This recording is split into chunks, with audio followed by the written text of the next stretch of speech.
Este próximo domingo, 11 de abril, en nuestra región se juegan políticamente muchas cosas. Carla, tenemos un domingo de superelecciones en la región. En primer lugar, la definición del balotaje en Ecuador, también elecciones generales en Perú y también la definición de las subnacionales que tuvieron lugar en Bolivia el pasado 7 de marzo. Sí, son elecciones que nos van a tener bastante en vilo y van a poder ver el domingo mismo en nuestro canal las intervenciones que vamos a tener durante todo el día sobre estas tres elecciones para poder conocer un poco más cuáles son los resultados de cada una y también cuáles son los panoramas que tienen. Pero para dar un primer paso vamos a tener a un entrevistado de lujo, ¿sí? Para hablar sobre el super domingo de elecciones en la región. Tenemos a Marco Teruggi. Hola Marco, ¿estás en comunicación? ¿Qué tal? Muy buenas noches, ¿cómo están? Muy buenas noches.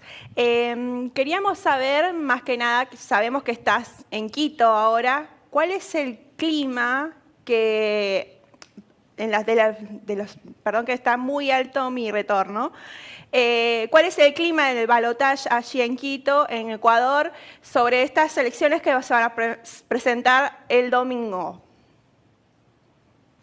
Bueno, en primer lugar decir que por el momento la mayoría de las encuestas dicen que el que es favorito es Andrés Arauz, que es el candidato de la Revolución Ciudadana, y luego viene Guillermo Lasso, que es un candidato que proviene de la banca y que tiene un programa neoliberal y alineado con Estados Unidos. Así que las encuestas indican eso, pero a su vez indican que hay un porcentaje elevado de votos nulos y blancos, un promedio de 27%, algunos dan un poco más incluso, por lo tanto hay un sector que todavía está en disputa acerca de hacia quién va a votar. Entonces, eso en términos de números, luego en términos de clima social, bueno, diría que Ecuador es un país muy golpeado en lo económico, en lo sanitario, en lo político, y eso se refleja en que no es una campaña con una gran, digamos, pasión política que uno pueda detectar a primera vista.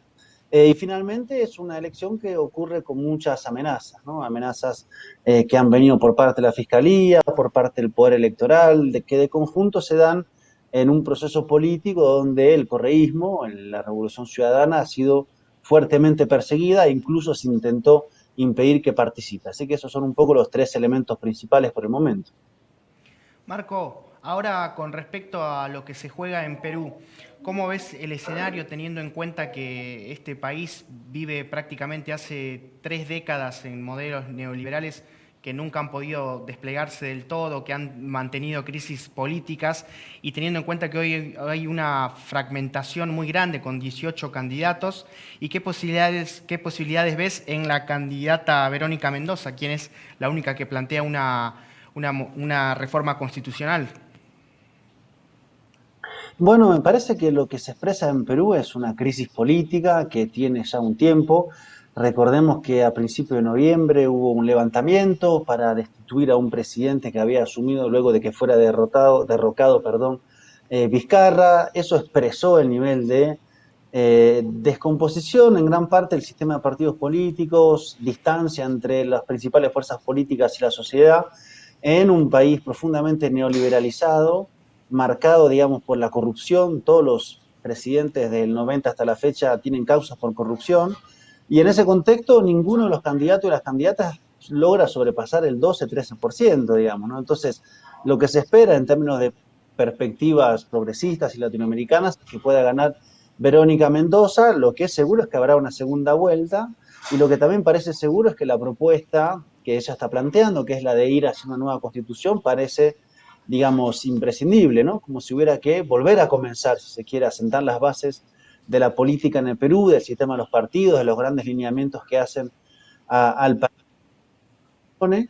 Evidentemente, enfrente hay muchos actores jugando en contra, entonces lo que se espera es que pueda llegar a balotaje, porque si no, esto indica que la crisis va a mantenerse en esta situación que es una metamorfosis de una descomposición del sistema político. Me parece que eso es algo muy evidente en el Perú, así que mucha atención y esperemos que se logre, en el caso de Verónica Mendoza, llegar a la segunda vuelta. Bien, nos queda el último país de estas elecciones que va a haber el domingo. Estamos hablando de Bolivia, sí, luego de las elecciones de 2020. ¿Cuál es el panorama que enfrenta Bolivia en estas subnacionales el domingo? Bueno, Bolivia viene de un proceso de recuperación de la democracia a partir de las elecciones del año pasado, con la victoria de Luis Arce, del proceso de cambio. Y en las elecciones regionales logró algunas victorias importantes en las gobernaciones y lo que se espera ahora es que se termine, digamos, de consolidar el mapa a favor del movimiento al socialismo, que es el principal, digamos, vector político en Bolivia, frente a una derecha muy fragmentada, eso me parece que es un dato central, y una derecha que también uno podría como descomponer entre un sector más ligado al golpe de Estado que hubo en el 2019 y un sector más democrático, diríamos, ¿no? Que respeta las reglas del juego. Así que me parece que es un proceso de intento de estabilización democrática, de consolidación del MAS, del gobierno, del proyecto, de fragmentación de la derecha, pero siempre atravesado por estas alertas, amenazas por parte de algunos sectores, en particular el sector de Santa Cruz, que está conducido por Luis Fernando Camacho, que fue uno de los principales operadores del golpe de Estado en el 2019. Bien, Marcos, más allá de los resultados que algunos vamos a tener que esperar algunos días, luego de lo que suceda el domingo, ¿cómo ves en términos generales las nuevas alianzas que pueden darse en Latinoamérica para los próximos años? Bueno, creo que estamos en un proceso de reconstrucción, ¿no? En el 2018 ganó López Obrador en México, en el 2019 ganó Alberto Fernández en Argentina, en el 2020 ganó Luis Arce en Bolivia, se puede ganar este domingo en Ecuador, ya ahí tendríamos, digamos, una recomposición de las fuerzas progresistas en los gobiernos muy importantes y nos daría una suerte de disputa, empate, ¿no? Porque también del lado de los gobiernos de la derecha, que tienen como objetivo impedir algún tipo de integración latinoamericana, hay, digamos, también fuerza, ¿no? La derecha tiene fuerza en Uruguay, tiene fuerza en Colombia, tiene fuerza en Brasil. Entonces, en ese mapa creo que además de lo de Perú, este fin de semana y la elección en Chile presidencial este año, está la gran elección presidencial en Brasil el año que viene, donde la noticia es que Lula da Silva se puede presentar y eso genera un nivel de expectativa sobre la posibilidad de ganarle a Bolsonaro.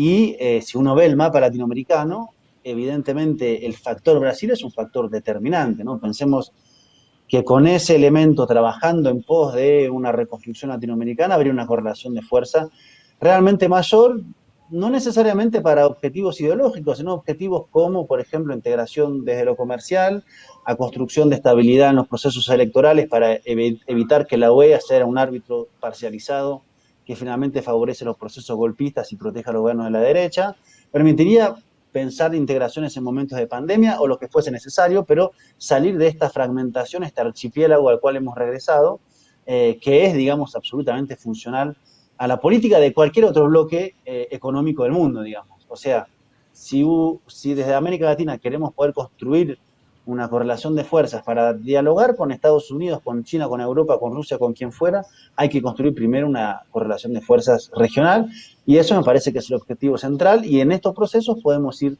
recomponiendo en esa dirección.